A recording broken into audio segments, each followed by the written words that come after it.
আজকে যে উপনির্বাচন ত্রিপুরা রাজ্যে দুটি উপনির্বাচন হয়েছে, সেই উপনির্বাচনগুলা সোনামুড়া ধনপুর কেন্দ্র এবং বস্কনগর কেন্দ্র, এই দুই কেন্দ্রে আমরা বিপুলভাবে জয়যুক্ত লাভ করতে পেরেছি।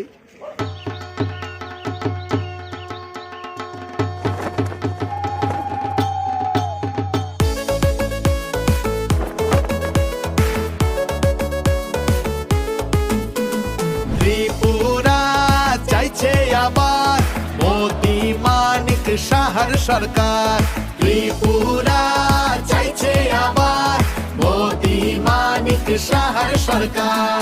ত্রিপুরা জুড়ে পদ্ম ফুটছে, ঘরে ঘরে আওয়াজ উঠছে, এই সুশাসন চলতে থাক আর সব বাধা ঘুচে যা।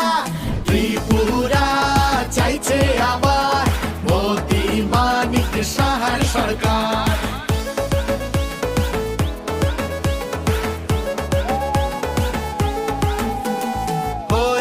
বঞ্চনার প্রতিকার বুঝে নিয়েছি অধিকার, নতুন সুযোগ নতুন আশা, নিজের পরিচয় নিজের ভাষা, নিজের হাতেই ভবিষ্যৎ, উন্নয়নের এই শপথ।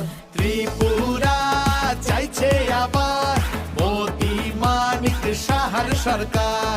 ত্রিপুরা চাইছে আবার আমরা বংশবাদী রাজনীতি থেকে মুক্ত, হিংসা ও সাম্প্রদায়িকতার নেই কোনো চিহ্ন।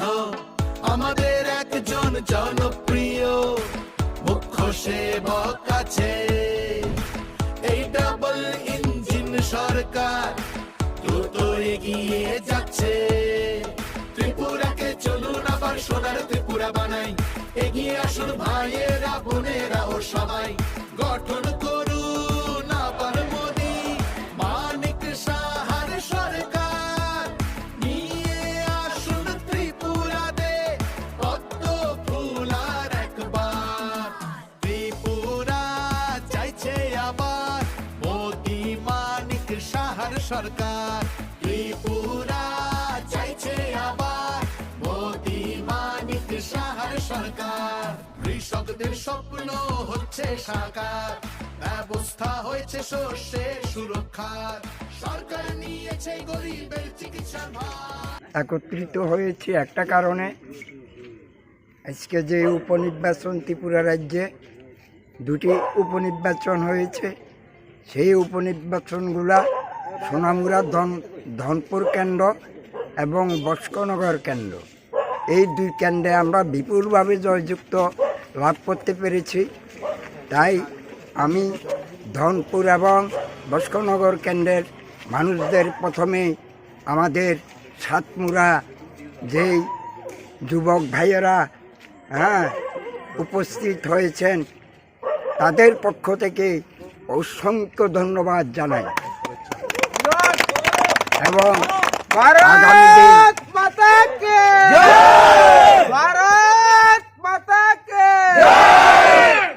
এবং আগামী দিন আমাদের এই যুবক ভাইয়েরা যে একত্রিত হয়েছেন, ওনাদের একটা উদ্দেশ্য, সেই উদ্দেশ্য সফল করার জন্য যে ত্রিপুরা রাজ্যে তোলাবাজি চলছে, এই তোলাবাজির বিরুদ্ধেই আমাদের সমস্ত যুবক ভাইয়েরা জাগ্রত হয়েছেন।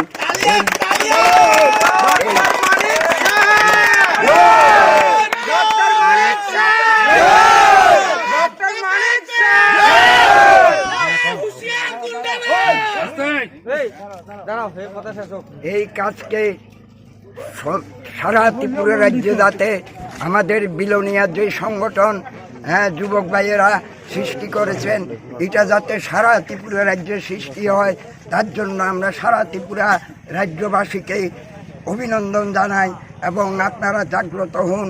এই ত্রিপুরার মাটি থেকে আমরা এই বিজেপি সরকারকে আরও 20-50 বছরে যাতে কেউ ধ্বংস করতে না পারে, তার জন্য আমাদের এই সংগ্রাম।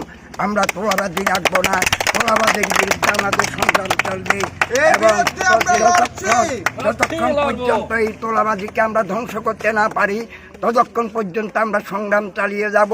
এই তোলাবাজিরা যেই মানুষকে খুন করার হুমকি দিচ্ছে, সেই খুনকেও আমরা বরদাস্ত করব না।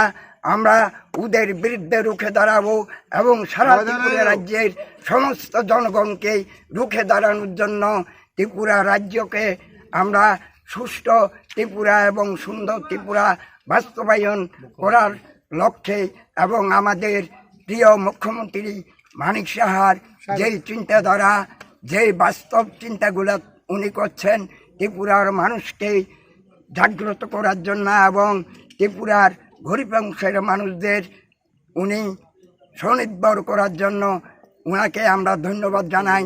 ওনার এই নেতৃত্বের উপর আমরা সহযোগিতা করব এবং ওনাকে যাতে আমরা এই ত্রিপুরা রাজ্যে দীর্ঘ বছরের জন্য মুখ্যমন্ত্রী হিসাবে পাই, তার জন্য আমরা প্রত্যেকটা ত্রিপুরাবাসীর কাছে আবেদন রাখছি।